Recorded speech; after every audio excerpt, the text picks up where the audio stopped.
Good afternoon, folks. So we're adding another one to the collection. I got to cool down a little bit here. We've been growing the collection quite a bit, so I think this is going to be probably the last one for a minute. And my white pocket knife urge has been resolved. I had that little Boker mother of pearl lockback, a little super short guy. And my daughter saw it and decided that she fell in love with it. Plus, it was Granddad's knife for her, so that went to her. So I no longer have that. So I decided I needed another white knife. And I have that last video I made with that burnt white bone. But, you know, it's kind of like an off-white, almost a cream. So I just wanted to fix that white knife issue again. So I went ahead and picked this guy up. It is another case. I promise I like other knives, but lately it seems to be a case kind of thing. So I think this is a Whittler. Again, if I'm wrong, let me know. I mean, it's kind of Stockmanish, right? It's got 3 blades. But you'll see when I pull them out, the blades are different. Plus, if you look here, it's wider up here than it is down here. See how it narrows? You can see it better right there. And one cool thing, let me wipe this down, which I haven't seen before, but to be fair, I've never had a Whittler. If you see there, 2 big springs, big giant center liner with nice and super thin side liners. And watch that center liner.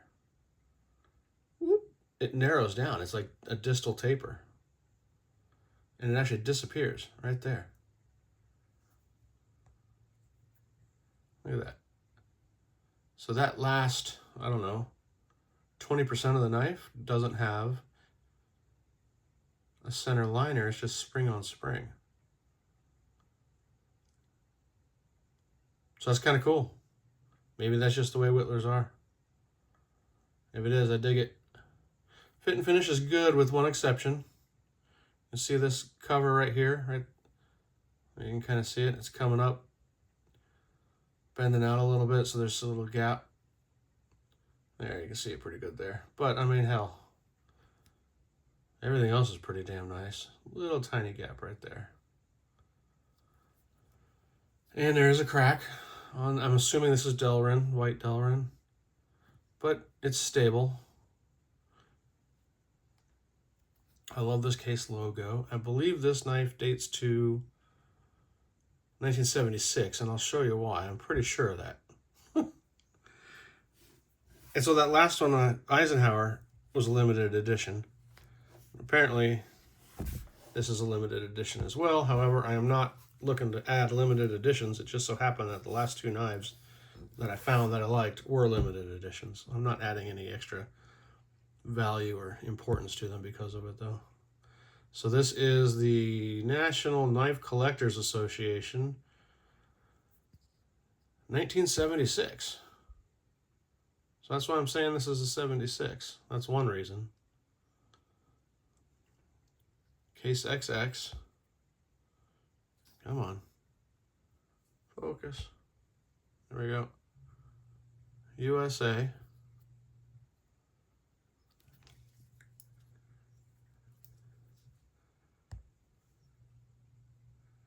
And we got ourselves 4 dots, right? So that should be 76. 1, 2, 3, 4.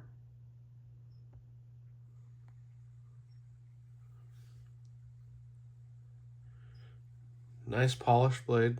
Looks unused. Listen to that snap. Nice. And this blade here, boy, strong springs. So this is like, I guess, a sheep's foot, but it's super abrupt, right? The point on that. Maybe that's the thing about Whittlers. I don't know.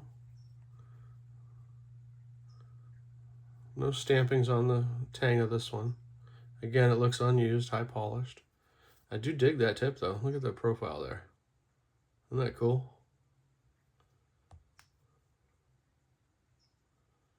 Trippy, huh? So it's not sharp on the top. It's just super abrupt. It's got a little bit of corrosion. Right there. Well, it's kind of hard to see, isn't it? Anyways, it's right there. You can kind of see it there. I'm not worried about it. That little spot right there doesn't seem to be coming off either with the rag. Let's see how this one snaps. Nice. Then the third blade is like a clip point, which I dig. Usually, you know, the clip points are the main blades. And this has a clip point for a main blade, but also has a clip point for one of the secondary blades, which I think is just neat. 2 clip points. Beautiful blade. Now this does have a line of corrosion, right? You can kind of see it's under the nail nick. See that? And I tried to get that off, but it ain't coming off. Let's see if we can see that any better. There you go. You can see that line right there. It's like a little squiggle. And so the third reason I think it's 1976 is, hello. Okay, camera.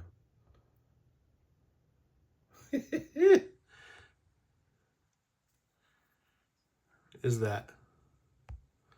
It says 1976 on the tag, which I don't think is normal, but I'm assuming it's just because of the limited edition, whatever, special edition-ness of it.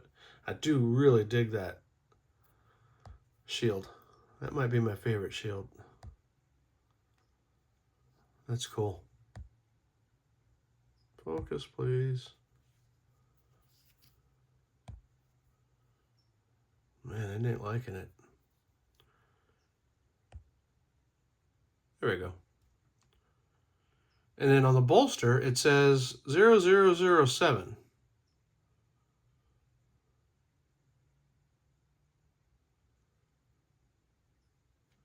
Let's look at the main, let's listen to the snap on this little small clip point. Nice.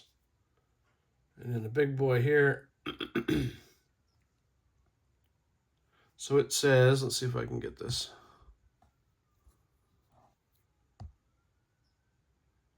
Focus, please.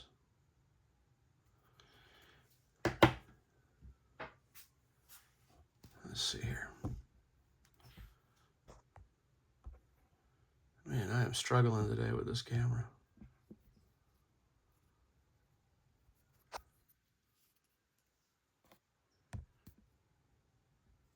Well, let's try the zoom, see if that'll work. There we go. So 1 of 3,000? Yep. 1 of 3,000. So, I mean, that's a lot of knives.